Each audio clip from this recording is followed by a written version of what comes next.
paling saya ingat dan yang paling menarik cuma kacamatanya.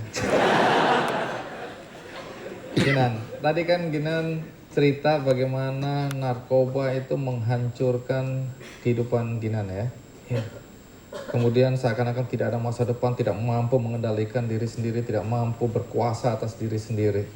Nah, seberapa hancurnya Ginan gara-gara narkoba waktu itu? Sebenarnya ya seberapa hancurnya sulit diukur juga karena hancur banget gitu bang. Jadi ya yang dulu saya termasuk orang yang mudah untuk bersosialisasi lah. Saya punya banyak teman, saya mudah masuk ke lingkungan mana saja. Sampai pada akhirnya bahwa teman saja sudah nggak punya. Bahkan teman yang sesama makai aja sudah tidak mau menemani saya. Berarti bayangkan hancurnya kayak gimana bang? Berapa lama hidup hancur seperti itu?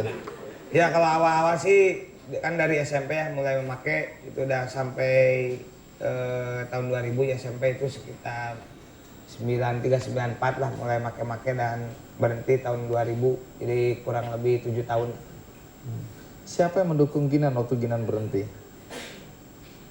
Banyak kalau yang mendukung sih sebenarnya yang paling awal mendukung memutuskan saya untuk berhenti narkoba jadi saya sendiri sih awalnya mah. Kok Cuma, bisa?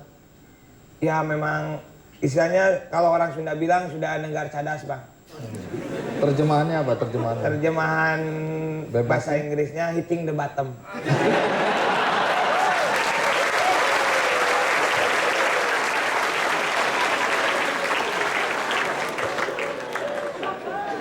Nah, itu dari Ginan sendiri ya? Pertamanya dari Awal, saya sendiri. siapa yang mendukung waktu itu? Banyak lah, alhamdulillah saya dikaruniai oleh teman-teman dan orang di sekitar saya yang selalu mendukung saya. Selalu mendukung saya, selalu mencintai saya dengan tulus gitu. Saya tidak berusaha berkata bohong juga karena ada teman saya di sini, tapi memang yang itulah yang terjadi gitu karena dukungan itu yang membuat saya akhirnya memutuskanlah untuk Berhenti. berhenti. Ya. Lalu apa yang Ginan lakukan? Sesudah bertekad untuk berhenti, langkah pertama yang dilakukan apa? Langkah pertama yang dilakukan saya pulang ke rumah karena kebetulan waktu itu saya tidak di rumah gitu bang karena saya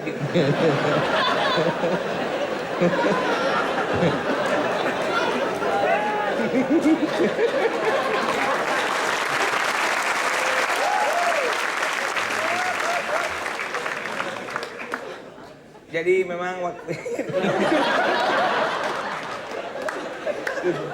Iya. Berdoa. Berdoa dulu, berdoa.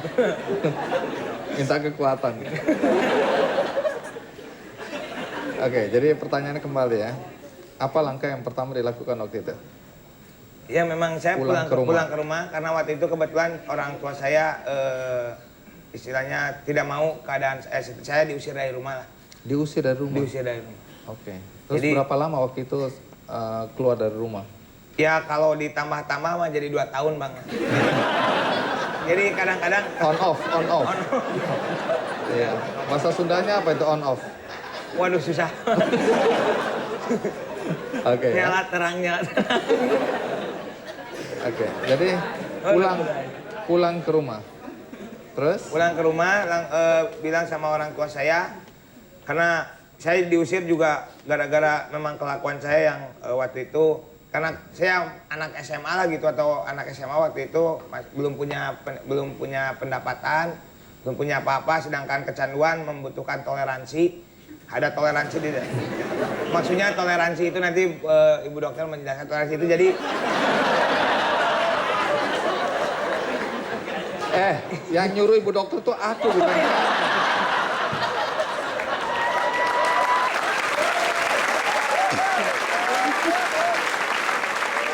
Ya. Membutuhkan toleransi, oke. Ya, ada toleransi di dalam penggunaan zat-zat adiktif gitu. Jadi dosisnya nambah lah, bahasa sederhananya dosisnya nambah. Karena ya uang ya tahu lah standar SMA berapa gitu Nggak Bang. tahu, Oh, nggak nggak tahu. Memang tekor banget lah Bang gitu kan Oh, ya. tekor. Tekor habis. Terus mulailah melakukan pergerakan-pergerakan di kamar sendiri pertamanya Bang. Konkretnya apa itu pergerakan-pergerakan? Pergerakannya melakukan penelitian barang mana yang bisa dijual.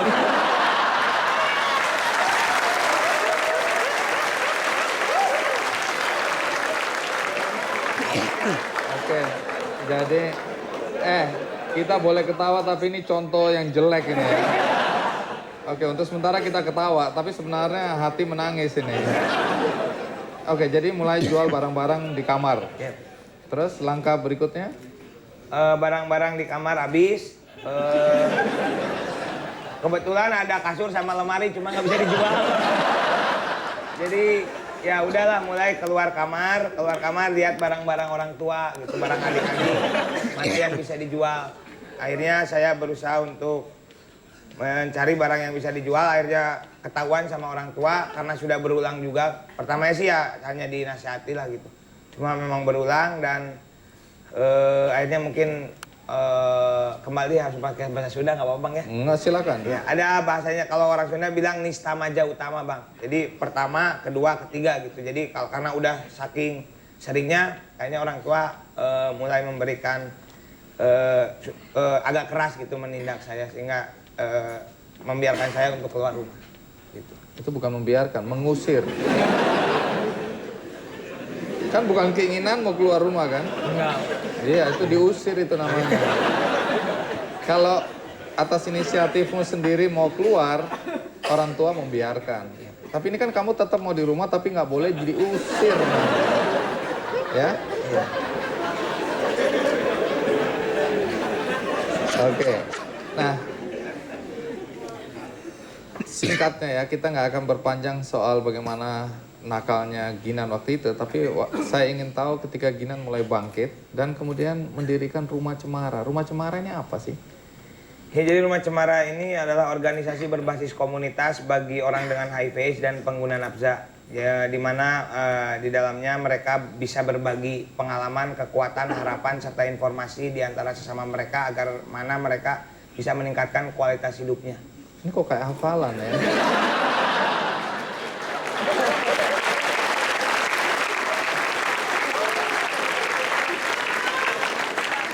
Serba salah kieu. Aduh. Jawab serius, salah. Bercanda dimarahin ya. Nasib. Jadi kapan berdirinya itu? Berdirinya 1 Januari 2003. Oke.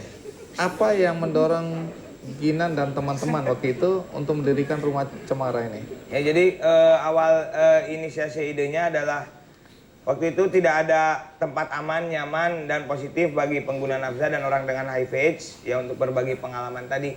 Karena waktu itu undang-undang masih mengkriminalkan pengguna narkoba dan juga orang dengan HIV/AIDS juga distigmatisasi, diberikan diskriminasi dan distereotip, diberikan diskreditasi bahwa mereka orang dengan HIV/AIDS selalu diidentikan dengan isu moral bahwa orang dengan HIV/AIDS itu adalah orang-orang yang tidak bermoral. Begitu juga pengguna nafza, mereka sampah gitu. Dan ya itulah kami berlima, bukan saja berlima, semuanya pengguna nafza, dan kita menginisiasikan Rumah Cemara agar minimal ada tempat berbagi lah buat kami, dan ya sampai sekarang alhamdulillah masih berdiri. Ini berbagi apa? Berbagi narkoba maksudnya? Ya seperti tadi saya bilang, berbagi pengalaman, kekuatan, harapan, serta informasi di antara sesama kami. Hafal ya. Baik. Mungkin banyak di antara kita yang belum tahu persisnya seperti apa Rumah Cemara. Ada baiknya saya kembali memutar liputan mengenai Rumah Cemara. Ini dia liputannya.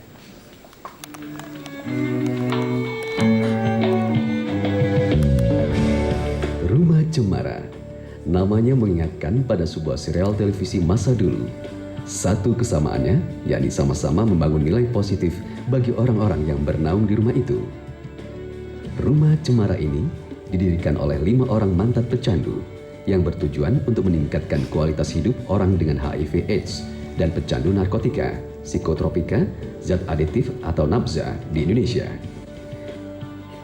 Visi lebih jauhnya, Rumah Cemara memimpikan Indonesia bebas dari diskriminasi terhadap orang dengan HIV/AIDS dan pengguna narkoba di Indonesia. Pada waktu itu tidak ada tempat perawatan buat teman-teman pecandu di Kota Bandung. Nah, gagasan awalnya adalah untuk menolong pecandu yang masih menderita. Visinya ya tidak ada stigma dan diskriminasi bagi pengguna nafza dan orang-orang dengan HIV. Misinya ya kita punya treatment center, kita punya penjangkauan, kita punya pendampingan bagi teman-teman ODA. Satu hal istimewa dari Rumah Cemara adalah melakukan pendekatan sebaya agar tercipta kualitas hidup yang lebih baik bagi orang dengan HIV/AIDS dan pengguna narkoba. Khusus untuk mereka yang masih memakai dan kecanduan nafza. Organisasi ini memiliki program rehabilitasi di Pusat Perawatan Rumah Cemara. Sampai Desember 2010, Pusat Perawatan Rumah Cemara sudah merehabilitasi sekitar 398 pasien atau yang mereka sebut sebagai residen. Rumah Cemara memiliki sekitar 45 staf yang hampir seluruhnya mantan pecandu dan 85% diantaranya adalah orang dengan HIV/AIDS. Secara sistematis, mereka juga membuat